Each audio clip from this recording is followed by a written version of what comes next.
जिसके बाद हम एली और नाई को देखते हैं जो कि आटा लगा के म्यूकस को धो रहे होते हैं। म्यूकस कहता है मैं कॉम्बैट के मामले में बाकी जजेस की तरह अच्छा नहीं हूँ, लेकिन लाइफ फोर्स के मामले में मैं बिना किसी शक के टॉप 3 में आ सकता हूँ। मुझे मारना इतना भी आसान नहीं है। अगर मैं कुछ नहीं कर सकता तो मुझे तुम्हारे आटे का खत्म होने का इंतजार करना होगा। तभी एली उसे पंच मार देता है। म्यूकस कहता है फिर से मैंने तुमसे कई बार कहा है मुझ पे आपका कोई असर नहीं होगा। पर तभी एली उस पे एक एक करके बहुत सारे पंच मारने लगता है और फिर एक पावरफुल पंच मार के उसे पूरी तरह डिस्ट्रॉय कर देता है। जिसके बिखरते ही आयशा कहती है नहीं मौके का फायदा उठाओ, इस घिनौने आदमी को इस तरह नहीं मारा जा सकता। और वो अपनी आइस मैजिक का यूज करके उसके पिगमेंट को जमा देती है। नहीं भी अपने आटे को फेंक के उसे दोबारा एक होने से रोक देता है और फिर एक बड़ी सी पोटली का यूज करके उसे बंद कर लेता है। नहीं कहता तुम कुछ नहीं कर पाओगे, लेकिन मेरा आटा खत्म हो गया। आयशा बाकी तुम पर निर्भर करता है। लेकिन तभी आयशा भी ज्यादा मैजिक का यूज करने से अनकॉन्शियस होने लगती है। नहीं कहता आयशा क्या तुम ठीक हो, और वो उसे पकड़ लेता है। आयशा कहती है मुझे माफ करना, मेरी पावर लगभग खत्म हो चुकी है। और तभी म्यूकस भी दोबारा खुद को बनाने लगता है। म्यूकस कहता है तुम जैसे लोग सच में बहुत परेशान करने वाले हैं, लेकिन तुमने सच में मेरे शरीर का काफी हिस्सा खत्म कर दिया, बहुत बुरा हुआ।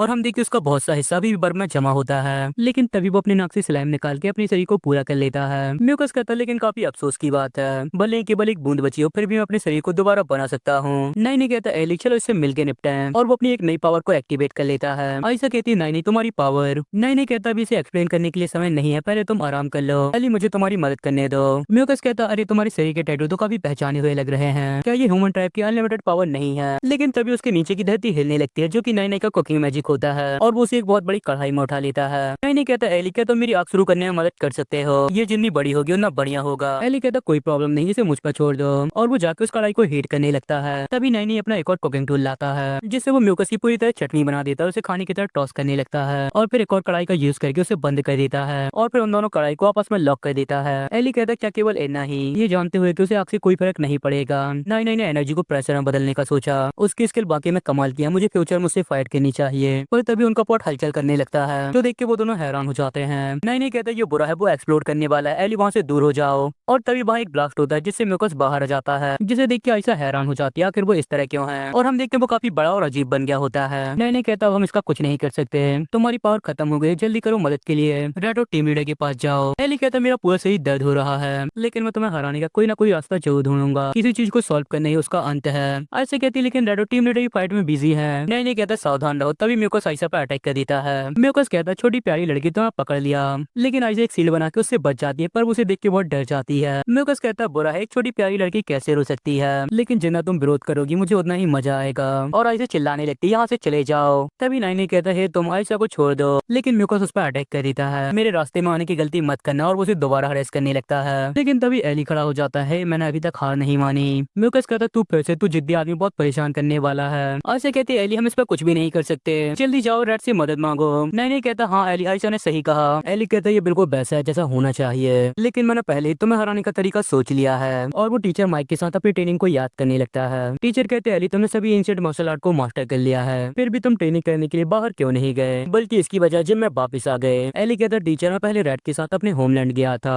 वहाँ दुश्मन से लड़ने के बाद मेरे मन में बहुत सारे क्वेश्चन हैं। टीचर कहते हैं टीचर होने के नाते मैं समझता हूँ तुम्हें क्या प्रॉब्लम है, तो फिर चलो इसे अपने क्लास के तरीके से सॉल्व करते हैं। और वो लड़ने के लिए तैयार हो जाते हैं। तभी एली उन पर अपनी इलेक्ट्रिक फायर और विंड पावर से अटैक कर देता है। टीचर कहते हैं बहुत बढ़िया, तुम काफी बेहतर हो गए हो। और वो अपने बॉर्डर एट्रीब्यूट का यूज करके एली की फायर एट्रीब्यूट और अपने बेंड एट्रीब्यूट का यूज करके एली के बेंड एट्रीब्यूट को खत्म कर देते हैं। लेकिन एली का इलेक्ट्रिक अटैक उनकी तरफ बढ़ रहा होता है, जिसके लिए वो अपने हाथ को ट्रांसफॉर्म करके बहुत हार्ड बना लेते हैं, और उसके साथ फायर एट्रीब्यूट को यूज करके उसके इलेक्ट्रिक एट्रीब्यूट को खत्म कर देते हैं। एली कहता है टीचर की पावर मुझसे बहुत ज्यादा स्ट्रॉन्ग है, भले ही हमारे एट्रीब्यूट सेम है, लेकिन अगर एट्रीब्यूट्स अलग होते हैं तो मेरा उनसे लड़ना बहुत मुश्किल हो जाता है। वही टीचर के लिए तो ये काफी ज्यादा आसान है। टीचर कहते हैं हो सकता है, लेकिन क्या तुम यहाँ इसे सीखने आए हो? वो अपनी फायर एट्रीब्यूट का यूज करके उसकी तरफ चार्ज कर देते हैं, जो कि एक मॉन्स्टर बन जाता है। एली सोचता है क्या टीचर सीरियस है, ये तो काफी ज्यादा स्ट्रॉन्ग पंच है, लेकिन चूंकि ये फायर एट्रीब्यूट है तो शायद मैं बॉर्डर एट्रीब्यूट का यूज करके इसे संभाल सकता हूँ। और वो बॉर्डर के यूज करके उस पर अटैक कर देता है, जिसके बाद दोनों के अटैक टकरा जाते हैं। लेकिन बॉर्डर होने के बाद भी एली का अटैक डिस्ट्रॉय हो जाता है, और टीचर का अटैक उसकी तरफ बढ़ने लगता है, लेकिन टीचर अपने अटैक को उसके मुंह के सामने लाके रोक लेते हैं। टीचर कहते हैं क्या तुम्हें समझ आए, ये बात एट्रीब्यूट के वीक या पावरफुल होने से ज्यादा इंपॉर्टेंट है, एट्रीब्यूट से कोई फर्क नहीं पड़ता, असली पावर तुम्हारे अंदर है। जिसके बाद हम एली को देखते हैं जो कि अपनी फायर एट्रीब्यूट को स्ट्रॉन्ग करने लगता है, जैसे कि फायर तुम्हारे खिलाफ बेकार है तो मैं इसके टेम्परेचर को तब तक बढ़ाऊंगा जब तक इसका तुम पर असर न होने लगे। जो सुन के आयशा और नाइनी हैरान हो जाते हैं, क्या यही सोल्यूशन है? म्यूकस कहता तुम तो बालियों की तरह ही बेवकूफ हो, खैर मुझे इससे कोई फर्क नहीं पड़ता, मैं तुम्हारी बातें सुनने के लिए बहुत आलसी हूँ। लेकिन तभी एली उस पर पंच मार देता है, जिससे वो बहुत दूर जाके कहता है, जो देख के नाइनी काफी हैरान हो जाता है, उसे तो आटे की भी जरूरत नहीं है, एली खुद से उसे मार सकता है। आयशा भी काफी हैरान होते हैं, उसकी फ्लेम तो मेरी हाई लेवल सीड को भी मेल्ट कर सकती है। एली कहता है मैंने अपनी मुट्ठी में टेम्परेचर को इकट्ठा कर लिया है, अब मैं इस फ्लेम को अपनी इच्छा अनुसार कंट्रोल कर सकता हूँ। आमतौर पर मैं अपने टेम्परेचर को इतना कंट्रोल कर लेता हूँ जिससे किसी को नुकसान ना हो, लेकिन जब मैं अपनी पूरी पावर से फ्लेम छोड़ता हूँ तो टेम्परेचर अचानक बहुत ज्यादा बढ़ जाता है, बिल्कुल अभी की तरह। इस दुश्मन को आग से कोई फर्क नहीं पड़ता, लेकिन ये पूरी तरह फायर प्रूफ नहीं है। खैर अब जब मुझे पता चल गया कि आग उस पर असर कर सकती है तो मुझे भरोसा है मैं उसे हरा सकता हूँ। लेकिन तभी म्यूकस दोबारा खड़ा हो जाता है, ये थोड़ा गर्म तो है लेकिन तुम सही पहले ही बैटल हार चुके हो, अब मैं खेल खेल के थक चुका हूँ, तुम सभी मर जाओ। और वो उन पे स्लैम के टेंटिकल से अटैक कर देता है, लेकिन एली उसके अटैक को रोक लेता है। एली कहता है नहीं नहीं, पहले तुम आयशा को सेफ जगह ले जाओ, इसे मुझ पर छोड़ दो। नहीं कहता ठीक है सावधान रहना, और एली उसके टेंटिकल से बचता उस पर चार्ज कर देता है। पर तभी म्यूकस का एक अटैक उसके बीच में आ जाता है, लेकिन एली अपनी पावर का यूज करके ना पावर पर हिट करता है कि उसका हाथ तक खत्म हो जाता है, और वो दोबारा उसके फेस पे पंच मार देता है जिससे उसका फेस भी डिस्ट्रॉय हो जाता है। लेकिन म्यूकस अपने फेस को दोबारा रीजनरेट कर लेता है। म्यूकस कहता है ये कैसे हो सकता है, इसकी फायर पावर से मेरी आधी बॉडी डिस्ट्रॉय हो गई, मेरी एबिलिटी के साथ तो मुझे मैग्मा से भी कोई फर्क नहीं पड़ता। एली कहता अगर एक बार से कोई फर्क नहीं पड़ेगा तो मैं दोबारा ट्राई करूंगा, अगर दूसरी बार भी कुछ नहीं होगा तो मैं तीसरी बार करूंगा, और बार बार करता रहूंगा जब तक तुम खत्म ना हो जाओ या हार ना मान लो। यही कॉम्बैट क्लास का नियम है। म्यूकस कहता है कितना परेशान करने वाला है, यहाँ से चले जाओ, और वो उस पर अटैक कर देता है, लेकिन एली उसके हाथ को पकड़ लेता है और अपनी बिल्ड एबिलिटी का यूज करके उसे डिस्ट्रॉय कर देता है, जिससे म्यूकस की हालत भी काफी खराब होने लगती है। एली कहता टीचर ने सही कहा था, फ्लेक्सिबिलिटी बहुत जरूरी है, जीत हार की चिंता मत करो, जब तक मेरे अटैक तुम्हारे रीजनरेशन से बेहतर है जीत मेरी होगी। म्यूकस कहता है ये काफी बढ़िया है, लेकिन तुम्हें क्या लगता है तुम्हारी ये पावर कितने समय तक चलेगी। जो सुन के एली अपनी पावर को बढ़ाने लगता है और अपनी फ्लेम को बाइट कर लेता है। एली कहता तुमने सही कहा, मैं इसमें देर नहीं कर सकता, मुझे जल्द से जल्द तुम्हें खत्म करना होगा, इसलिए मुझे तुम्हें एक ही मौके में खत्म करने का रास्ता ढूंढना होगा। लेकिन तभी म्यूकस भी उस पर अटैक करने के लिए तैयार हो जाता है। म्यूकस कहता है ये मत सोचो तुम मुझे पीछा छुड़ा सकते हो और एक ही पंच मार के मुझे हरा सकते हो, तुम्हारा मुंह तो बहुत बड़ा है। और वो सोचने लगता है जब तक मैं उसे कंट्रोल कर सकता हूँ वो अपनी आग में खुद ही जल जाएगा, और वो सीधा उस पर अटैक कर देता है, लेकिन एली उसके अटैक को डॉज कर लेता है। म्यूकस हंसते हुए कहता है अपनी सारी फायर पावर को मुट्ठी में इकट्ठा कर लिया, अब तुम और कोई ट्रिक का इस्तेमाल नहीं कर सकते ना, और वो उस पर बहुत सारे अटैक करने लगता है, लेकिन एली एक ही हाथ से उसके सारे अटैक को डिस्ट्रॉय कर देता है। म्यूकस सोचता है छूने से पहले ही चला दिया,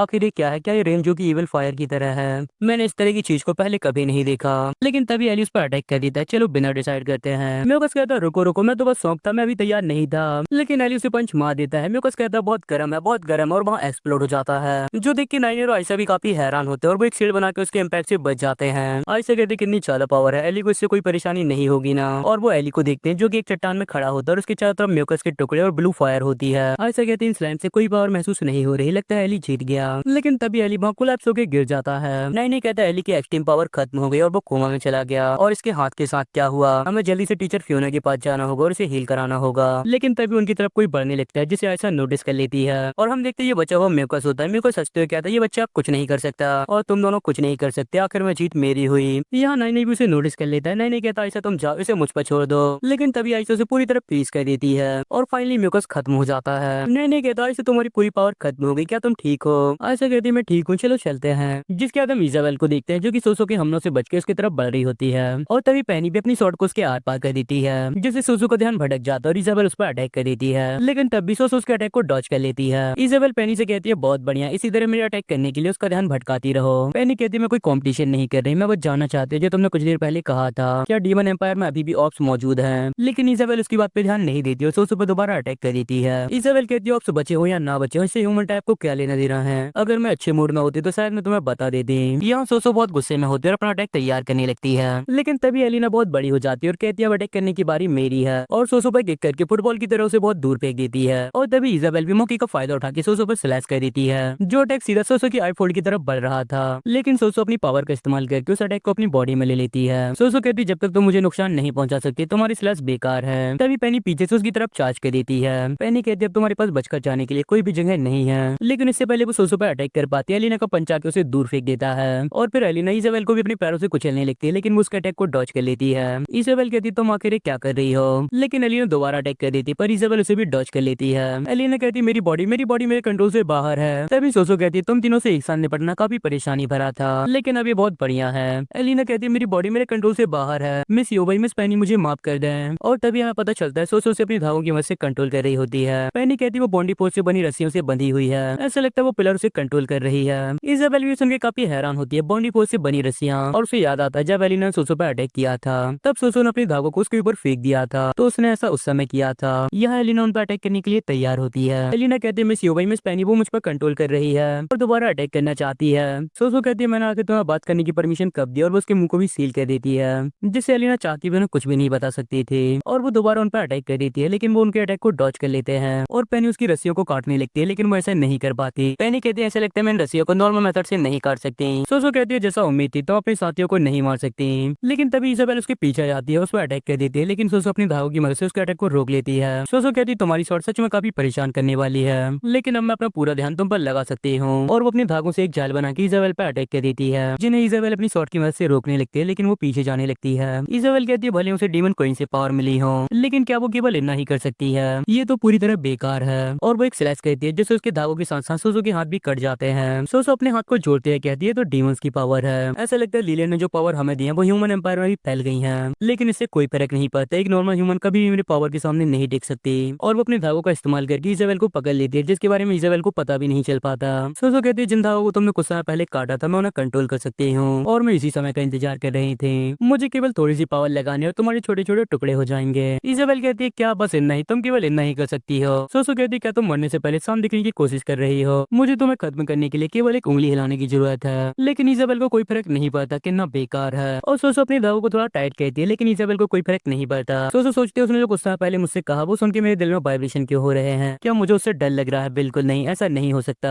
यह इजाबेला भी शांति से खड़ी होती है। सोसो कहती है बाहर में जाओ, मर जाओ, और अपनी धागों को टाइट करने लगती है, जिससे इजाबेल के बॉडी पार्ट करने लगते हैं, जो देख के सोसो खुश हो जाती है, जल्दी से मर जाओ। लेकिन तभी इजाबेल अपनी बॉडी पोज को रिलीज करने लगती है, जिससे उसके धागे चल जाते हैं, जो देख के सोसो हैरान होती है कैसे, ये कैसे हो सकता है, मेरे धागे टूट गए, तुमने आकर इसे कैसे किया? और वो सोचने लगती है चाहे मैंने उसके हाथ पैर बांध दिए थे, चाहे वो कितनी भी तेज क्यों ना हो, लेकिन वो अपनी शॉट का इस्तेमाल नहीं कर सकती, और मुझे जो भी फीलिंग हुई वो तो सप्रेशन थी, हाँ बॉडी पावर का सप्रेशन, लेकिन क्या मैं इतनी छोटी ह्यूमन टाइप से डरती हूँ? और तभी इजाबेल तेजी से आके उसके फेस पर अटैक कर देती है, जिससे उसका आईफोन कट जाता है। यहाँ दूसरी तरफ पेनी एलिना को रोक रही होती है। पेनी कहती है चूंकि तुम मेरे रास्ते में आ रहे हो तो मुझे तुम्हें मारना पड़ेगा, और वो अपनी शॉट से उस पर अटैक कर देती है, जो देख के एलिना डर जाती है कि अब वो मरने वाली है, और वो अपनी शॉट से उस पर अटैक कर देती है, जो देख के एलिना डर जाती है कि अब वो मरने वाली है, और वो उसके अटैक से बचने लगती है, लेकिन पेनी अपने अटैक को वापस कर लेती है, पर एलिना पेनी पर दोबारा अटैक कर देती है, लेकिन तभी वो सोसो के कंट्रोल से बाहर हो जाती है। एलिना खुश होते कहती है मैं अपनी बॉडी को दोबारा कंट्रोल कर सकती हूँ। खैर ज्यादा देर इतनी बड़ी साइज में रहने के कारण मेरी पावर खत्म हो गई है, और वो नॉर्मल साइज में आके बेहोश हो जाती है। पेनी कहती है ये सब खत्म हो गया, क्या उसने उसे खत्म कर दिया? यहाँ सोसो की हालत बहुत ज्यादा खराब होती है, उसने अपने फेस पर हाथ रखा होता है। सोसो कहती है नामुमकिन, मेरी आंख है, मेरी आंख है। इजाबेल कहती है कितना बेकार, अब तुम्हारा चेहरा बिल्कुल वैसा है जैसा तब था जब तुमने मुझे धोखा दिया था। सोसो कहती है तुम आखिर कौन हो? और वो अपना हाथ हटा के उसे देखने लगती है, जहाँ से डीमन क्वीन इजाबेला दिखती है, जिसे देख के वो घबरा जाती है, ये कैसे हो सकता है, तुम तो इजाबेला हो। इजाबेल कहती है फाइनली तुमने मुझे पहचान ही लिया, अपने इस असली चेहरे से इस क्वीन को देखो। और वो सोचने लगती है जो पावर लीले ने तुम्हें दी थी वो असल में मेरी थी, ये सच है कि इससे तुम्हारी पावर बढ़ गई, लेकिन चूंकि असल में क्वीन की पावर है तो मेरे सामने आते ही ये पावर पूरी तरह बेकार हो गई। इजाबेल कहती शुरू में मुझे तुम पर बहुत ज्यादा तरस आया था, इसीलिए मैंने तुम्हें स्लिम मार्केट से खरीद कर अपना सर्वेंट बना लिया था, लेकिन तुमने मुझे काट लिया और लिलियन की मदद की मुझ पर अटैक करने के लिए। सोसो कहती कोई इजाबेला तुम्हें तो मर जाना चाहिए था, ये कैसे हो सकता है, डीमंस की कोई ह्यूमन फॉर्म में ह्यूमंस के साथ क्यों है? और वो हंसते हुए दोबारा खड़ी होने लगती है, ये सच है कि तुमने मुझे बचाया था और मैं तुम्हारी ये दया कभी भी नहीं भूलूंगी, लेकिन अब कोई ऐसा है जो कि मेरे लिए मेरी लाइफ से भी ज्यादा इंपॉर्टेंट है, इसीलिए मुझे माफ करना, कोई तुम्हें मरना होगा। और तभी उसका शरीर ट्रांसफॉर्म होने लगता है। इजाबेल कहती कितना बुरा है। सोसो कहती हाँ मैं जानती हूँ मैं बहुत गंदी दिखती हूँ, लेकिन वो मुझे बहुत प्यार करता है, ये वो प्यार है जो मुझे पहले कभी भी नहीं मिला, उसके लिए मैं कुछ भी कर सकती हूँ। और वो पूरी तरह ट्रांसफॉर्म होकर अटैक करने के लिए तैयार होती है। इजाबेल कहती है बस तुम्हारी बाहरी शक्ल नहीं है बल्कि तुम्हारा कैरेक्टर है, जो कि धोखा खाने और सद तक गिरने के लिए तैयार है। सोसो कहती है मैं कॉप्स प्लेयर की सच में परवाह करती हूँ। इजाबेल तुम जैसे हाई पोजीशन वाले लोग इसे कभी नहीं समझेंगे। तभी उसे कुछ एहसास होता है, उसने रेमंड के कॉफिन की रक्षा करने वाले मॉन्स्टर से कांटेक्ट खो दिया होता है, जिससे वो घबरा जाती है, माय डियर तुम्हें क्या हुआ? और वो उसकी तरफ जाने लगती है। इजाबेल कहती बचकर भागना चाहती है और वो उस पर अटैक कर देती है, लेकिन सोसो उसके अटैक से बच जाती है और बहुत तेजी से रेमंड की तरफ बढ़ रही होती है। सोसो कहती है माय डियर तुम्हें कुछ नहीं होगा, मैं तुरंत वहाँ आती हूँ। इजाबेल कहती है तो रेड की तरफ जा रही है, और वो भी उसके पीछे जाने लगती है, जिसके बाद हम रेड को देखते हैं, जिसने कि उस बड़े से मॉन्स्टर को खत्म कर दिया होता है। रेड कहता है अगर इसे इस तरह जला दिया जाए तो ये दोबारा रीजनरेट नहीं कर पाएगा,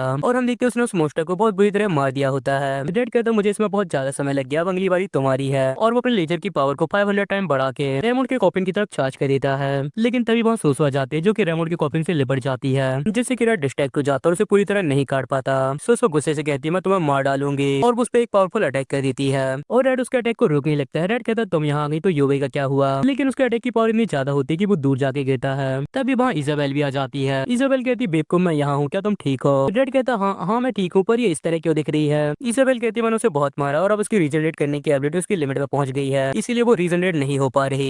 अब इस लड़ाई का अंत हो गया है। यहाँ सोजो रेमोंड के कॉफिन से कहती है मैं डियर मैं किसी को भी तुम्हें चोट पहुंचाने नहीं दूंगी, इसीलिए तुम ऑब्जर्व करो, रिवॉल्व हो जाओ। तभी वहाँ पेनी भी आ जाती है। पेनी कहती है बस कॉफिन को डिस्ट्रॉय कर दो। रेड कहता है तो फिर मुझे इसे करने दो, और वो रॉकेट को सीधा कॉफिन की तरफ लॉन्च कर देता है। लेकिन सोजो कॉफिन को बचाने के लिए दागों की एक सील बना लेती है और उसके अटैक को रोक लेती है, जिससे रेड का अटैक बेकार हो जाता है। पर इजाबेल सोजो की सील को काटते उस पर चार्ज कर देती है। इजाबेल कहती है मैं धोखा देने वालों पर जरा भी दया नहीं करूंगी, और वो सोजो के धागों की सील को काटते उस पर अटैक कर देती है, जिस अटैक को सोजो अपने ऊपर ले लेती है। तभी पेनी भी अपनी शॉर्ट स्किल का यूज करके उस पर अटैक कर देती है, जिससे सोजो की हालत खराब हो जाती है और वो नीचे गिर जाती है। कोई सोजो से कहती है क्या तुम्हें समझ नहीं आ रहा, तुम शुरू से लेकर अब तक उसकी नजरों में केवल एक प्यादा हो, उसको तुम्हारी कोई परवाह नहीं है, रास्ते से हट जाओ। सोजो हंसते हुए कहती है मैं इसके बारे में किसी और से ज्यादा जानती हूँ, मुझे इससे कोई फर्क नहीं पड़ता, मेरे लिए उम्मीद की एक किरण ही काफी है, तुम्हें इससे कोई मतलब नहीं होना चाहिए। और वो उन पर एनर्जी ब्लास्ट करने लगती है, लेकिन तभी उसे एक अटैक आके लगता है जो कि सोफी सास ने किया होता है। रेड कहता है कमांडर आप भी वापस आ गए, और वो चारों अटैक करने के लिए तैयार खड़े थे। सोजो कहती है मैं तुम्हें ऐसा कभी भी नहीं करने दूंगी। यहाँ रेड अपने एनर्जी ब्लेड के साथ उनकी तरफ चार्ज कर देता है, और तभी रेमोन का कॉफिन खुलने लगता है और रेड को बहुत ज्यादा एनर्जी होने की वार्निंग आने लगती है, और उसकी तरफ दो निंजा शूरिकेन आने लगते हैं, जिन्हें की रेड लेजर ब्लेड की हेल्प से डॉज कर लेता है। और तभी रेमोन का कॉफिन खुलने लगता है, जिससे बहुत ज्यादा एनर्जी निकलने लगती है। रेड कहता है धत तेरे कि हम लेट हो गए। तभी रेमोन का कॉफिन पूरी तरह टूट जाता है और उससे रेमोन एक नए लुक के साथ बाहर निकलता है, जो कि अपने एवोल्यूशन के साथ पहले से और भी बड़ा और स्ट्रॉन्ग हो गया था, जिसे देख के सोसो काफी खुश होती है। माय डियर आखिरकार, सोसो कहती है मैं तुमसे कहा था ना मैं तुम्हारे लिए किन के कपड़े बनाऊंगी, आखिरकार मैंने इस दिन का कितने समय से इंतजार किया। तभी रेमोन उसे ऊपर उठा लेता है। सोसो कहती है लेकिन मुझे देखो मैं इस तरह हो गई, और अब मैं दोबारा रीजनरेट नहीं कर सकती, मैं दोबारा वैसी नहीं बन सकती। रेमोन कहता है इससे कोई फर्क नहीं पड़ता, तुम चाहे जैसी बन जाओ, मैं तुम्हें अपनी बॉडी के सबसे इंपॉर्टेंट पार्ट की तरह ही रखूंगा। सोसो कहती है सच में क्या तुम मुझे नापसंद नहीं करते। पर तभी रेमोन अपने हाथ को बंद करके उसके सिर को क्रश कर देता है, जो देख के रेड और बाकी लोग थोड़े हैरान हो जाते हैं, और इजाबेल को तो ये पहले से ही कहीं ना कहीं पता था। तभी रेमोन सोसो की बॉडी को भी ऑब्जर्व कर लेता है, उसकी पावर को भी अपना बना लेता है, और अब वो उसके नीडल मैजिक को भी कर सकता था। रेमोन कहते हैं तो एब्सोल्यूट पावर है, मैं हूँ असली किंग, और जोरों से हंसने लगता है। तभी रेड उसकी तरफ कुछ रॉकेट लॉन्च करता है, लेकिन रेमोन निंजा पिलर की पावर का यूज करके उसे आसानी से बच जाता है। रेमोन कहता बहुत धीमा, ऐसा लगता है सब कुछ रुक गया हो। तभी सोफी सास उस पर अटैक कर देता है, पर रेमोन अपने हाथ को डायमंड में बदल के उसको बहुत दूर फेंक देता है। तभी रेड भी अपनी डायसन शील्ड का यूज करके उसे बंद करने लगता है, और तभी रेड अपनी डायसन शील्ड का यूज करके उसे बंद करने लगता है। रेमोन कहता है इस पावर के साथ डार्क ब्लड डार्कुला नहीं, भले ही वो ले लेना, कोई भी मुझ पर नजर डालने की हिम्मत नहीं करेगा। यहाँ रेड ने भी उसे डायसन शील्ड में बंद कर लिया होता है। रेड कहता पकड़ लिया, भले ही तुम कितने पावरफुल क्यों ना हो, जब तक तुम डायसन शील्ड में बंद हो तब तक सब कुछ खत्म हो जाएगा। और तभी रेड हैरान हो जाता है क्योंकि रेमोन वहाँ से गायब हो गया था, और वो निंजा पिलर की पावर का यूज करके सीधा रेड के पास टेलीपोर्ट कर जाता है। रेमोन कहता है मैंने ये सब पहले ही देखा है, इसलिए मैं पहले से ही चौकन्ना हूँ। तुम तो ह्यूमन एम्पायर के वो फॉर्जर हो ना, जिन्हें यूजस लिम्बर कहा जाता है, जिनके पास कोई भी बॉडी फोर्स नहीं होता। क्या सच में तुम्हारे अंदर कोई बॉडी फोर्स नहीं है? तो फिर चलो उसे ट्राई करके देखते हैं। और वो अपनी बॉडी फोर्स को रिलीज करने लगता है, जिससे रेड की हालत खराब होने लगती है। रेड कहता है नहीं, मेरा हार्ट ये सप्रेशन, मैं सांस नहीं ले पा रहा, और उसकी हालत काफी खराब होने लगती है। रेमोन कहते हैं ये तो काफी अजीब बात है, तुम जैसे बेकार बिना बॉडी फोर्स के इंसान भी इतनी पावरफुल चीजों को फॉर्ज कर सकते हैं। अगर मैं तुमसे छुटकारा नहीं पाया तो मुझे डर है तुम फ्यूचर में मेरे लिए खतरा बन सकते हो। और वो रेड पर अटैक करने के लिए तैयार हो जाता है, लेकिन तभी पेनी अपने वेपन का यूज करके उसे पकड़ लेती है, जिससे वो रेड पर अटैक नहीं कर पाता। रेमोन कहता है तुम्हें क्या लगता है तुम इस तरह मुझे पकड़ सकते हो? तो तभी इजाबेल आके उसके डायमंड के हाथ को काट देती है, जो देख के रेमोन हैरान हो जाता है, और इजाबेल रेड के पास आते हुए कहती है अपना मास्क खोलो। इजाबेल कहती है मैंने काफी सारे बॉडी फोर्स को तुम्हारे अंदर ट्रांसफर कर दिया था, लेकिन इसका सिर्फ केवल कुछ समय के लिए था, लेकिन तब ये तुम्हें फोर्स के एक्सट्रीम प्रेशर से बचाने के लिए काफी है। और रेड याद करता है जब कोई ने उसे किस किया था तो उसने ऐसा उस समय किया था, किस्मत से वो बॉडी फोर्स काफी ज्यादा था, वरना मैं कॉप्स पिलर के बॉडी फोर्स के प्रेशर से मर ही जाता। यह रेमोन भी अपने कटे हुए हाथ को जोड़ लेता और पेनी के वेपन को पकड़ लेता है। रेमोन कहता है इसमें कोई शक नहीं कि तुम लोग बाकी जनरल्स को हरा पाए, तुम लोग सच में काबिल हो, लेकिन मेरे सामने तुम लोग कुछ भी नहीं हो। और वो पेनी के वेपन को पकड़ के खींचने लगता है, जो देख के पेनी हैरान हो जाती है। मैंने तो सबसे स्ट्रॉन्ग लॉक का यूज किया था, लेकिन उसने उसके सामने बिल्कुल भी काम नहीं किया। यह रेमोन पेनी के वेपन को खींचते हुए कहता हाँ तुम लोग पावरफुल हो, लेकिन मैं अनबीटेबल हूँ, मैं तुम सभी को अपने अंदर ऑब्जर्व कर लूंगा और उसकी शुरुआत मैं तुमसे करूंगा। और वो पेनी को अपनी तरफ खींचने लगता है, लेकिन पेनी अपने वेपन को तोड़ लेती है और उससे फ्री हो जाती है। तभी रेमोन सोचो की पावर से उस पर अटैक कर देता है। रेमोन कहता है अगर मैं गलत नहीं होता ये बीस्ट किंग की हड्डियों से बना वेपन है ना, तुम ह्यूमन टाइप तो इसमें सच में बहुत बढ़िया हो। पहले तुम लोगों ने सभी ऑक्स को खत्म कर दिया और फिर उनकी हड्डियों को भी यूज कर लिया। यहाँ पेनी अपने वेपन को अपना ब्लड देके उसे स्ट्रॉन्ग बनाने लगती है, मेरा ब्लड लो और स्ट्रॉन्ग बनो। और पेनी का वेपन पहले से ही बड़ा और स्ट्रॉन्ग हो जाता है, और वो सोचो की सभी टांगों को काट देती है, और साथ ही रेमोन पर अटैक करने लगती है, लेकिन उसे कोई भी फर्क नहीं पड़ता। पेनी उस पर लगातार अटैक करते रहती है, पर तभी रेमोन पेनी को ही पकड़ लेता है। रेमोन कहता है तुम तो रीजेंट की बेटी हो ना, तुम भले एक वाइल्ड बीस्ट की तरह कैसी हो सकती हो। पर पेनी बहुत ज्यादा गुस्से में होती है और वो उसके हाथ से निकलने लगती है। रेमोन कहता है बेकार कोशिश मत करो, मैं सोच रहा था मैं तुम्हारा रीजेंट के खिलाफ यूज कर सकता हूँ, उसे धमकाने या ब्लैकमेल करने के लिए, लेकिन अगर तुम इसी तरह करती रहोगी तो मैं तुम्हारी शरीर की सारी हड्डियों को तोड़ दूंगा। और वो अपनी मुट्ठी को टाइट करने लगता है, लेकिन पेनी पूरी तरह रेस में चली जाती है और अपनी बीस्ट फॉर्म में ट्रांसफॉर्म होकर अपने आप को छुड़ा लेती है। और फादर चिल्लाते हुए रीजेंट के फेस पर अटैक कर देती है, और रीजेंट डायमंड का यूज करके उसका अटैक से बच जाता है, पर तब भी उसके पीस में स्क्रैच आ जाते हैं। रेमंड कहता सच में ये पंजा तो डायमंड को भी चीर सकता है, हालांकि तुम केवल एक पागल बीस्ट की तरह हो, लेकिन अगर मैं तुम्हें ऐसे ही छोड़ दिया तो आगे चल के तुम एक टेरिफाइंग बीस्ट बन के मेरे लिए खतरा पैदा कर सकती हो। मेरा प्लान ये है कि मैं भी उन सभी को खत्म कर दूं जो आगे चल के मेरे लिए खतरा पैदा कर सकते हैं, क्योंकि पहले सभी लोग मुझे भी कमजोर समझते थे, लेकिन आज मेरे पास सुप्रीम पावर है। और वो पेनी को एक पंच मार के दूर फेंक देता है। रेड और इजाबेल भी ये देख रहे होते हैं। रेड कहता है कहीं वो मर तो नहीं गई। तभी रेमंड उनके पास आ जाता है। रेमंड कहता है उसकी चिंता मत करो, मैं उसे इतनी आसानी से नहीं मारूंगा, मैं उसका जो रीजन के खिलाफ कर सकता हूँ, उसे केवल शांत होने की जरूरत थी, लेकिन तुम जो मेरे रास्ते में, मैं तुम लोगों के लिए इतना दयालु नहीं हूँ। और वो एक स्टिक निकालता है जिसमें पेलमून स्टोन होता है, जो देख के टीचर मार्टिन भी हैरान हो जाते हैं, ये कैसे हो सकता है, ये तो पॉजिंग है। यहाँ रेमंड ने बहुत सारे हाथ बना लिए होते हैं। टीचर कहते वो चीज जिसका वो इस्तेमाल कर रहा है उसका यूज हमारे अलावा कोई और नहीं कर सकता।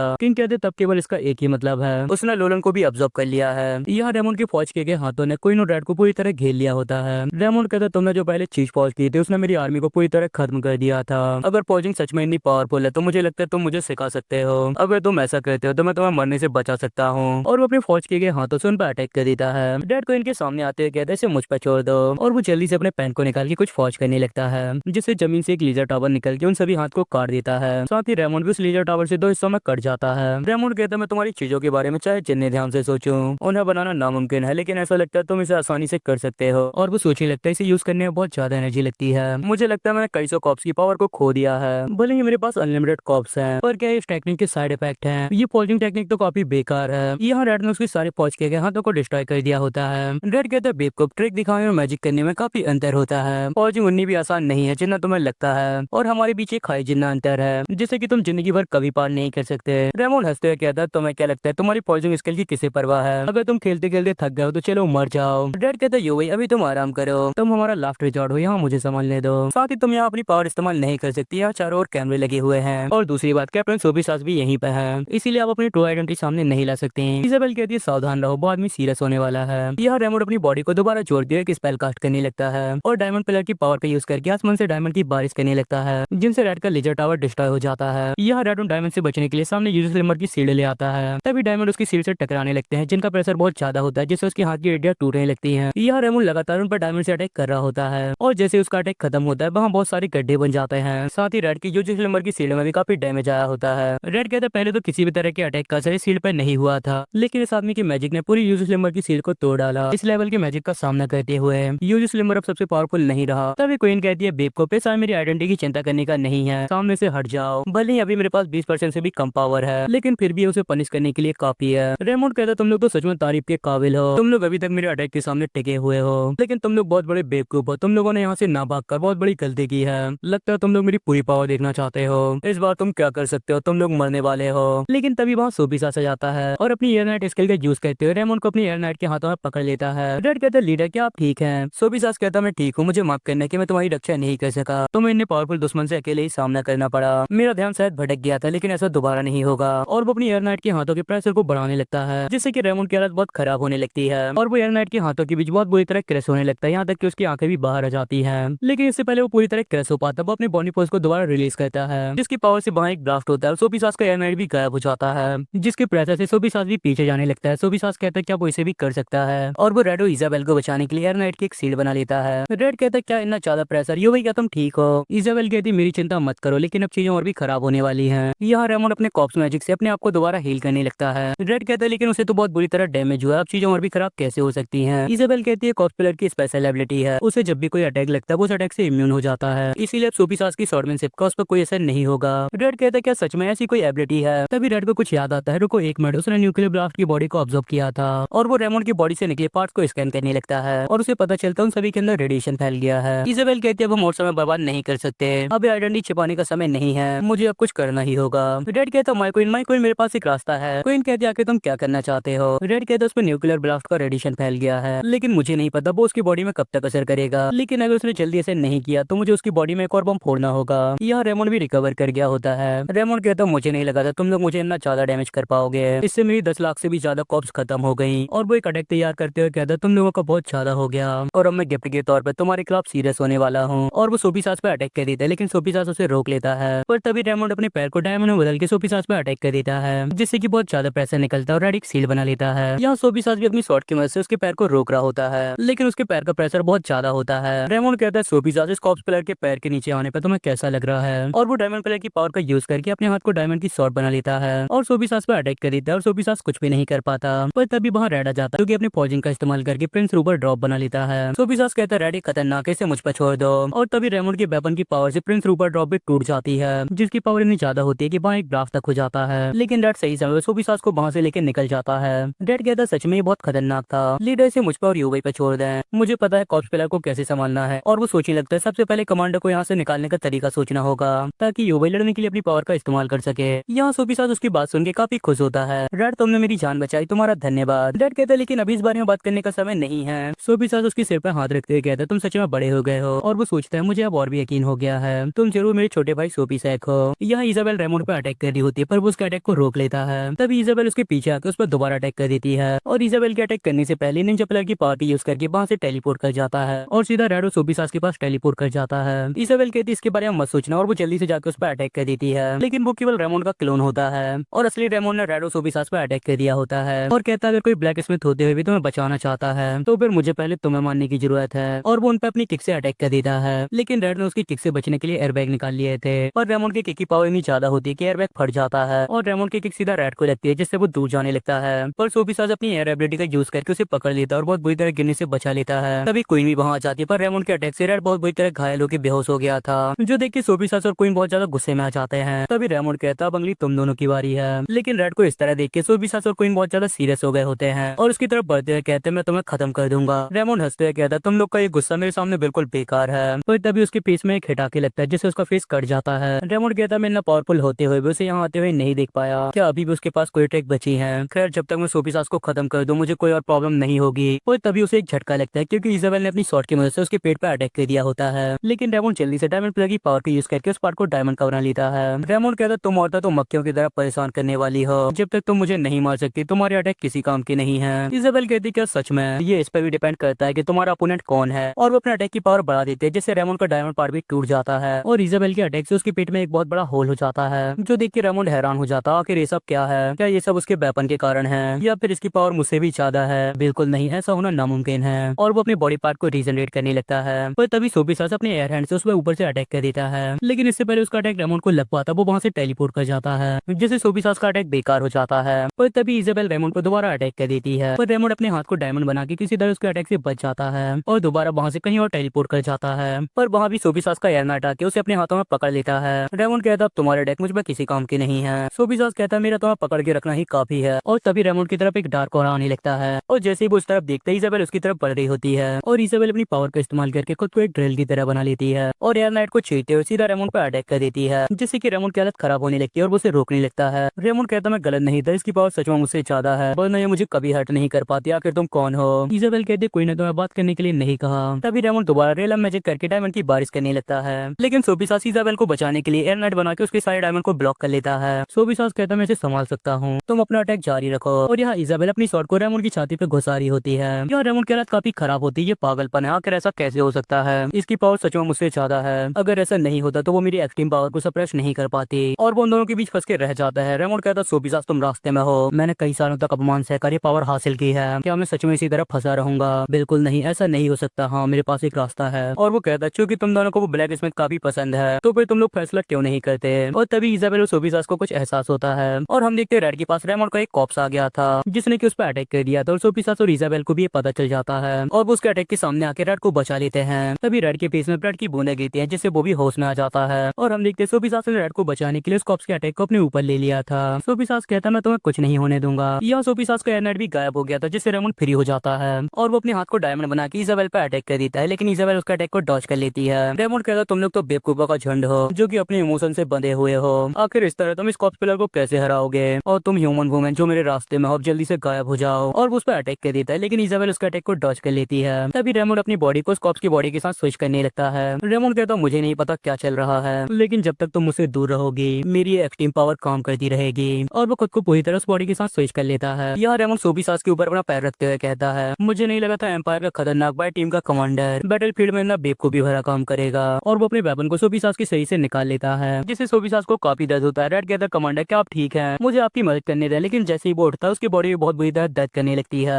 और वो एक इमरजेंसी मेडिसिन निकाल के अपने अंदर इंजेक्ट कर लेता है। यहाँ रेमोन ने भी सोफिसास को किक करके दूर फेंक दिया था। रेड कहता है धत्ते रे कि मेरा शरीर हिल सकता है लेकिन ठीक होने में थोड़ा समय लगेगा। यहाँ सोफिसास भी ज्यादा खून बहने के कारण बेहोश हो गया होता है। तभी रेड के पास रेमोन आ जाता है। रेमोन कहता है जल्दी क्या है, अगली बारी तुम्हारी है, और रेड पे अटैक कर देता है। पर इससे पहले उसका अटैक रेड को लग पाता है, वहाँ कोई ना जाती है, जिससे रेमोन दूर जाके गिरता है। साथ ही क्वीन के औरत से सारे कैमरा भी खराब हो जाते हैं, जिसे देख के फोर्ट के अंदर टीचर और बाकी लोग भी हैरान हो जाते हैं। टीचर कहते क्या अभी क्या हुआ। यहाँ क्वीन के अटैक से रेमोन की हालत काफी खराब होती है और वो जैसे ही सामने देखता है उसकी हालत खराब हो जाती है। नहीं बिल्कुल नहीं, क्योंकि सामने इजाबेल होती है जो कि अपने ट्रू डीमन फॉर्म में होती है। इजाबेल कहती है मेरे लोगों को छूने की तुम्हारी हिम्मत कैसे हुई, अब तुम्हें इसकी भरपाई करनी पड़ेगी, मैं सामने आने वाली हर एक चीज को डिस्ट्रॉय कर दूंगी। रेड कहता है यो भाई वो तुमने कहा था तुम्हारी डीमन फॉर्म को अभी कंट्रोल करना काफी मुश्किल है, कैसे कोई फर्क नहीं पड़ेगा। इजाबेल कहती कोई इसे मानना चाहती है, ये एक चींटी को कुचलकर मारने जैसा है, इसीलिए तुम्हें इसके बारे में चिंता करने की कोई जरूरत नहीं है। अगर तुम मदद करना चाहते हो तो जल्दी करो, सोफिसास के पास जाओ, अगर तुम थोड़ी और देर करते हो तो वो जिंदा नहीं बच पाएगा। और रेड जल्दी से सोफिसास के पास आके उसे चेक करने लगता है, जहाँ उसकी चेस्ट में एक छेद होता है और वो बेहोश हो गया होता है। रेड कहता है ये तो बहुत बुरा है और वो एक मेडिसिन निकालता है। ये टीचर हांगलियान का यूनिवर्सल एंटीडोट है, मैंने पहले किंग खान के लिए आधी बोतल को इस्तेमाल कर लिया था और इसका कुछ हिस्सा मैंने खुद में कुछ देर पहले इंजेक्ट कर लिया था, जिससे मेरी चोट लगभग पूरी तरह ठीक हो गई। लेकिन क्या ये सी मेडिसिन कमांडर के लिए काफी रहेगी। और वो उस मेडिसिन को सोफिसास की चोट में डाल देता है, जिससे सोफिसास की चोट तुरंत भर जाती है। जिसके बाद हम क्वीन को देखते हैं जो कि रेमोन के सामने खड़ी होती है और उसके ऑरा को देख के रेमोन के पसीने आ रहे होते हैं। रेमोन कहता है इसमें कोई शक नहीं कि मेरी एक्सट्रीम पावर पहले सप्रेस हो रही थी, ये तुम ही हो क्वीन इजाबेला।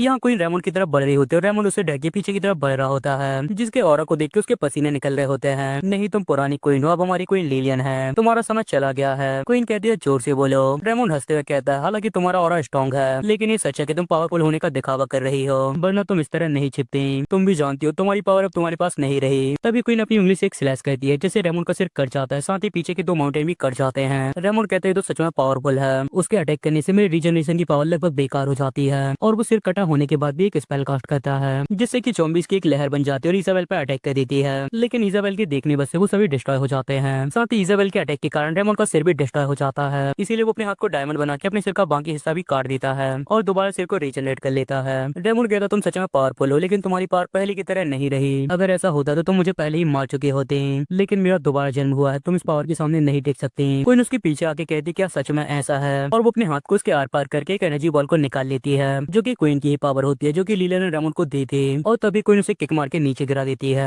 और फिर नीचे आके अपने पैर से उसके सिर को क्रश करने लगती है। क्वीन कहती तुम जैसे गद्दारों की यही सजा है, क्वीन के पैरों के नीचे कुचला जाना। और वो एनर्जी बॉल को तोड़ के दोबारा उस एनर्जी को अपने अंदर ऑब्जर्व कर लेती है, जिसे ऑब्जर्व करने के बाद क्वीन की पावर 20% तक बढ़ जाती है। क्वीन कहती है क्या केवल इतना ही। यहाँ रेमोन क्वीन से बचने के लिए अपने इनर वर्ल्ड में चला गया होता है, जहाँ उसके अलावा कोई भी नहीं आ सकता और ना ही उसे मार सकता है। क्वीन कहती है अपने इनर वर्ल्ड से बाहर निकलो। यहाँ दूसरी तरफ रेमोन बहुत गुस्से में होता है, भले ही लिलियन ने क्वीन की पावर छीन ली थी, फिर भी इजाबेल की पावर अभी भी बहुत भयानक है। इसके अलावा मेरी पावर प्रीवियस डीमन किंग ने दी थी, इसीलिए इजाबेल के सामने ये पावर पूरी तरह बेकार है। तभी हम देखते हैं यही वो सारी बॉडीज भी थी जिनसे रेमोन पावर ले रहा था। बालियन की बॉडी देखते हुए रेमोन कहता है उसके केवल एक ही अटैक से बालियन की पूरी पावर खत्म हो गई, अब मैं बालियन की पावर का और इस्तेमाल नहीं कर पाऊंगा। धत्तेरी की इजाबेला मुझे क्या करना चाहिए। इजाबेल कहती तुम्हें क्या लगता है अपने शरीर को बड़ा करने से तुम क्वीन की पनिशमेंट से बच जाओगे? क्या तुम अभी भी इनर वर्ल्ड में रहकर मरने का नाटक करना चाहते हो? ये मत सोचो कि तुम उससे बच सकते हो, इस क्वीन के पास तुम्हें बाहर निकालने के हजारों तरीके हैं। और वो अपनी उंगली से उसकी बॉडी पे एक इलेक्ट्रिक अटैक करती है, जिससे रेमोन को उसके इनर वर्ल्ड में बहुत ज्यादा दर्द होता है। न केवल रेमोन बल्कि इससे उसके कॉप्स भी चिल्ला रहे होते हैं। रेमोन कहता है इजाबेल मैं तुम्हें मार डालूंगा। इजाबेल कहती है अगर तुम अभी बाहर नहीं आए तो मैं अपनी पावर को और भी बढ़ा दूंगी। तो तभी रेमोन बाहर निकल आता है और एक बहुत बड़ा सा जायंट बन के इजाबेल पे अटैक कर देता है। लेकिन इजाबेल केवल अपनी पूंछ के स्ट्राइक से न केवल उसके हाथ को बल्कि उसके सिर को भी काट देती है और रेमोन उस पर अपनी इवल फायर से अटैक कर देता है। लेकिन जैसे उसका अटैक रुकता है क्वीन को उसका अटैक से कुछ भी नहीं होता। इजाबेल कहती है रेमोन शायद तुम्हें अभी भी सिचुएशन का अंदाजा नहीं है, अगर तुम अपनी सारी पावर मुझे देकर भागना चाहो तब भी मैं तुम्हें ऐसा नहीं करने दूंगी। इस क्वीन का इरादा तुम्हें जाने देने का बिल्कुल नहीं है। इतना ही नहीं ये क्वीन तुम्हें मारने से पहले बहुत ज्यादा दर्द का अनुभव कराएगी और वो उस पर अटैक करती है, जिससे रेमोन की जायंट की बॉडी पूरी तरह एक्सप्लोड कर जाती है। पर वो अपनी आंखों को अपने बम पर लगा लेता है और तभी क्वीन उस पर अटैक करके उससे एक और एनर्जी बॉल निकाल लेती है। क्वीन कहती है अगर तुम्हारे पास कोई और ट्रिक है तो उसका इस्तेमाल करो, इससे पहले मैं तुम्हारे अंदर से सारी एनर्जी को ऑब्जर्व कर लूं। तभी रेमोन निंजा प्लेयर के मैजिक का इस्तेमाल करके वहां से भागने की कोशिश करता है। रेमोन कहता है मैं इसका सामना बिल्कुल भी नहीं कर सकता, अभी सबसे अच्छा होगा कि मैं पीछे हट जाऊं और डीमन टाइप जाके क्वीन लिलियन को सब कुछ बता दूं। जब तक क्वीन लिलियन उस ट्रेजर का इस्तेमाल नहीं करती मुझे नहीं लगता डीमन वर्ल्ड में कोई भी है जो कि इजाबेल को हरा पाएगा। और तभी उसके इनर वर्ल्ड में निंजा प्लेयर की बॉडी भी गिर जाती है, क्योंकि इजाबेल ने कुछ समय पहले निंजा प्लेयर की पावर को ही बाहर निकाला था। यहाँ निंजा प्लेयर के गिरते ही रेमोन भी रुक जाता है। रेमोन कहता है धत्तेरी कि उसने जो पावर निकाली थी वो रेंजो की थी। अब मैं रेंजो की पावर को भी इस्तेमाल नहीं कर सकता। अब मेरे पास केवल अपनी यूनिडल प्लेयर की पावर ही बची है। अब मैं और पावर नहीं खो सकता। मुझे किसी भी तरह यहाँ से भागना ही होगा। और वो एक बर्ड में ट्रांसफॉर्म हो गई तेजी से वहां से भागने लगता है। लेकिन थोड़ी दूर जाते ही उसके फेस पे एक अटैक आके लगता है, जो कि रेड ने किया होता है। रेड कहता है इजाबेल की आइडेंटिटी छिपाने के लिए मैं इसे भागने नहीं दे सकता। तभी रेमंड उस पर अटैक कर देता है, लेकिन वो उसके अटैक से बच जाता है। रेमंड कहता परेशान करने वाली मक्खी, तुम्हें क्या लगता है मैं इजाबेल से डरता हूँ, इसीलिए तुम मेरे पास आके मुझ पर अटैक कर सकते हो, लेकिन तुम केवल एक छोटे से कीड़े हो। और वो अपनी कॉप्सोनिडल प्लेयर की पावर का यूज करके उस पर अपने पपेट से अटैक कर देता है और उनके मुंह से धागे निकल के रेड को बहुत बुरी तरह पकड़ लेते हैं और उसे कवर करने लगते हैं, जिसका फायदा उठा के रेमंड वहां से भागने लगता है। रेड कहता है तुम मुझे इस पर फंसा के भागना चाहते हो, लेकिन ऐसा नहीं हो सकता। और वो लेजर से उन सभी धागों और पपेट को काट देता है और दोबारा रेमंड का पीछा करने लगता है। रेड उसे स्कैन करके कहता है उसने डायमंड और टेलीपोर्टेशन की पावर खो दी है, इसीलिए मैं इसे आसानी से पकड़ सकता हूँ। और वो अपनी पावर को बढ़ाते हुए सीधा उसके पास जाके उसे एक पंच कर देता है, लेकिन रेमंड उसके पंच को डॉच कर लेता है और दोबारा अपनी बॉडी को नॉर्मल कर लेता है। रेमंड कहता है तुम्हें क्या लगता है मैं तुमसे डरता हूँ, मैं केवल तुमसे लड़ना नहीं चाहता क्योंकि मैं अपना टाइम बर्बाद नहीं करना चाहता। तुम जो खुद की हेल्प भी नहीं कर सकते, तुम्हें मेरे इनर वर्ल्ड में जाना होगा। जाओ और तब तक इंतजार करो जब तक तुम मर ना जाओ। और वो एक बड़ा सा मुंह बना के रेड को अपने इनर वर्ल्ड में खींचने लगता है। रेड कहता है इजाबेल से फाइट करने के बाद तुम बहुत कमजोर हो गए हो, अगर मैं अपनी पावर बढ़ा के पीछे की ओर जाऊं तो मैं इसे आसानी से निकल सकता हूँ। रेमंड हंसते हुए कहता हाँ मेरे पास केवल 30% पावर बची है, लेकिन तुम इतने पावरफुल भी नहीं हो कि यहाँ से बाहर निकल सको। और वो उसे और पावर लगा के अपने इनर वर्ल्ड में खींचने लगता है और रेड भी अपनी पावर को बढ़ा के वहां से निकलने लगता है, लेकिन वो नहीं निकल पाता। रेड कहता अजीब बात है, मेरी पावर बढ़ गई है लेकिन मैं यहाँ से नहीं निकल पा रहा। रेमंड कहता अब तुम कुछ नहीं कर सकते, जब तक ये मैजिक चलता रहेगा तुम्हारे सारे एक्शन बेकार हैं, इतनी जल्दी इजाबेल भी तुम्हें यहाँ से नहीं बचा पाएगी। रेड कहता अगर तुम सकी करना चाहते हो तो चलो देखते तुम एक बार में कितनी चीजों को शक कर सकते हो। और वो स्क्रोल निकाल के बहुत सारी चीजों को फौज कर लेता है, जिसमें की बस कार्टन बहुत सारी चीजें होती है और उनके बनते ही वो सभी रेमंड के स्पेस में खिंचने लगती है और इससे रेमंड की हालत भी थोड़ी खराब हो जाती है। रेमंड कहता बेवकूफ बच्चे तुम इन्हीं चीजों से मेरे बर्ड का कुछ नहीं कर सकते, और वो अपनी पावर को बढ़ा के उन सभी चीजों को अपने अंदर खींच लेता है। रेमंड कहता बेवकूफ बच्चे अब तुम क्या करोगे, पर वो हैरान हो जाता है क्योंकि रेड वहां से निकल गया होता है, उसके पीछे आ जाता है और उसके पीछे आके उसे किक मार के नीचे गिरा देता है। रेड कहता अब जल्दी से उसे उड़ा दे इससे पहले वो रिकवर कर पाए, और वो उस पर एनर्जी ब्लास्ट से अटैक कर देता है और एक के बाद एक बहुत सारे अटैक करता है, लेकिन रेमंड को इससे ज्यादा फर्क नहीं पड़ता और वो एक बड़ा सा मुंह बना के रेड को पकड़ने लगता है। लेकिन रेड अपने जेट का इस्तेमाल करके उसके मुंह से बच जाता है, लेकिन तभी उस मुंह से बहुत सारे टेंटिकल निकल के रेड को पकड़ने लगते हैं और रेड उन्हें डॉच करके खत्म करने लगता है। लेकिन तभी उसके सामने एक और टेंटिकल आ जाता है जिसे रेड डॉच कर लेता है, लेकिन उस टेंटिकल से और भी टेंटिकल निकल के रेड पर अटैक कर देते हैं, पर रेड अपनी लेजर का इस्तेमाल करके उन्हें भी डिस्ट्रॉय कर देता है। पर टेंटिकल इतने सारे होते हैं कि वो रेड के मोर पैर को पकड़ लेते हैं और रेमंड उसे अपने इनर वर्ल्ड में खींचने लगता है। रेमंड कहता है जब तक मैं तुम्हें टच कर सकता हूँ तुम मेरे इनर वर्ल्ड में खींचे चले जाओगे और पीछे नहीं हट पाओगे। लेकिन रेड के आर्मर के जैसे से वो रेमंड के टेंटिकल ने पकड़ा था, रेड उसे खुद से अलग कर देता है और रेमंड के टेंटिकल से फ्री हो जाता है, लेकिन इससे वो खुद को बैलेंस नहीं कर पाता और नीचे गिरने लगता है, लेकिन वो किसी तरह खुद को बचा लेता है। रेड कहता काफी करीब था लेकिन मैच अभी अधूरा है, मुझे इजाबेल के लिए करना ही होगा। तभी रेमंड का बड़ा सा मूवी नॉर्मल हो जाता है और रेमंड हंसते हुए कहता है मैंने अपना माइंड बदल लिया है, अब मैं तुम्हें मारे बिना यहाँ से नहीं जाऊंगा। लेकिन क्या इजाबेल का ह्यूमन टाइप से कुछ लेना देना है? ये तो तय है कि मैं तुम्हें पकड़ लूंगा और तुम्हारे हाथ पैर काट दूंगा, लेकिन तुम्हें पूरी तरह नहीं मारूंगा और इजाबेल के साथ सौदेबाजी के लिए तुम्हारा इस्तेमाल करूंगा।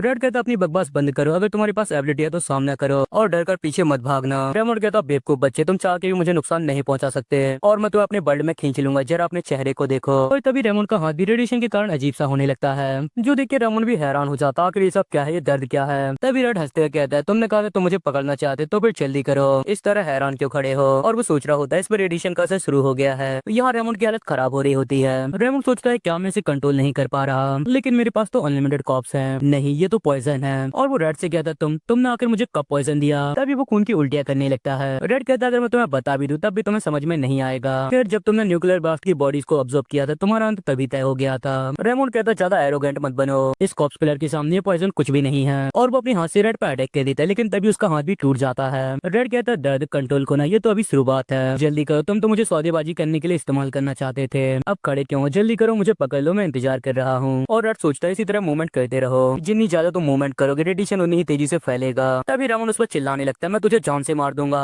और वो उस पर अटैक करने के लिए कुछ कॉप्स को समन करता है और खुद अपने इनर वर्ल्ड में चला जाता है। लेकिन जैसे उसकी कॉप्स आती हैं वो भी खांसने लगती है और वहीं गिर जाती हैं, जो देख के रेमंड हैरान हो जाता आखिर कौन सा पॉइजन है जिससे मेरे पपेट भी नहीं बच पाए, कॉप्स पे तो पॉइजन का असर होना नामुमकिन है। और तभी उसके इनर वर्ल्ड के सारे कॉप्स के मुंह से खून आने लगता है। रेमंड कहता है नामुमकिन, मेरे सारे कॉप्स इम्पैक्ट हो गए, यहाँ तक कि कोई लीलियन का पॉइजन भी इतना ज्यादा पावरफुल नहीं है। तभी उसका खून भी गलना स्टार्ट हो जाता है, जो कि उसके पैर में ही फैल जाता है, लेकिन वो खुद के पैरों को काट के खुद को पूरी तरह गलने से बचा लेता है। अगर इसी तरह चलता रहा तो मेरे इनर वर्ल्ड की सारी बॉडी इम्पैक्ट हो जाएंगी और मेरा शरीर पहले ही इम्पैक्ट हो चुका है, मुझे जल्दी से कुछ करना होगा। अब एकमात्र रास्ता है कि एक कंटेनर ढूंढा जाए और सभी कॉप्स को उस पर ट्रांसफर करके बाहर निकाला जाए। और वो सोसो लोलन की बॉडी को देखता है, तभी लोलन की आंखें खुल जाती जाती है। यहाँ रेड उस पर अटैक कर देता है, मैं बिल्कुल भी दया नहीं दिखाऊंगा और वो बहुत सारे अटैक रेमंड की बॉडी पे कर देता है। रेड कहता है मुझे तब तक अटैक करना होगा जब तक इसकी रीजनरेशन की एबिलिटी उसकी लिमिट पे ना आ जाए, और तभी उसका राइट लेग दर्द करने लगता है क्योंकि उस पर आर्मर नहीं होता। रेड कहता फायरिंग 15 मिनट से लगातार चल रही है, शायद इतना काफी होगा, अब इससे बुरा कुछ नहीं होना चाहिए। पर जैसे ही धुआं हटता है हम देखते हैं रेमंड 2 स्ट्रॉन्ग हाथों से खुद को प्रोटेक्ट कर रहा होता है, लेकिन रेडिएशन के कारण उसकी हालत भी बहुत खराब होती है और वो एक कंकाल की तरह बन गया होता है। रेड स्माइल करते हुए कहता भले ही तुम फटे नहीं लेकिन तुम्हारी बॉडी पूरी तरह टूट गई है और मैं इस फाइट को जीत चुका हूँ। लेकिन तभी वो कुछ देख के हैरान हो जाता है क्योंकि रेमंड अपने मुंह से एक बहुत बड़ा सा एग निकालता है जिसमें सोसो की बॉडी होती है, जिसे कि उसने कंटेनर की तरह इस्तेमाल करके अपने सारे रेडिएशन को उसमें ट्रांसफर कर दिया था।